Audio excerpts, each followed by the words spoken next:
الحمدللہ وقفا والسلام علی سید المرسلین، اما بعد۔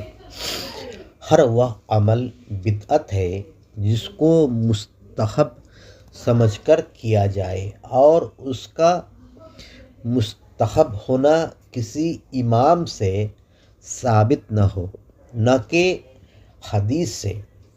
وہابی گمراہ کرتا ہے کہ جو عمل حدیث سے ثابت نہیں ہے وہ عمل مستحب سمجھ کر کرنا بدعت ہے۔ یہ اصول باطل ہے۔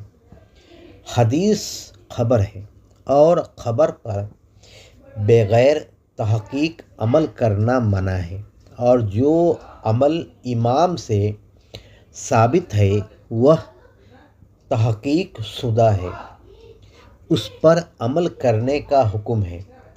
لہٰذا وہ عمل بدعت ہے جو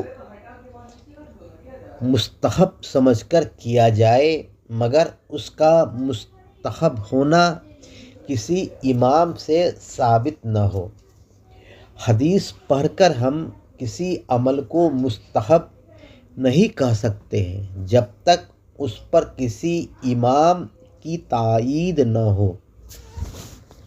سنی کے اس عمل کو وہابی دیوبندی بدعت کہتا ہے جس کے مستحب ہونے پر ائمہ کا اقوال حجت ہے۔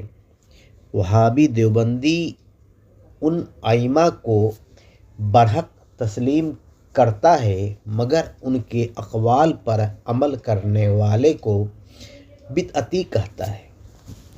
یہ اس کی منافقت ہونے کی دلیل ہے۔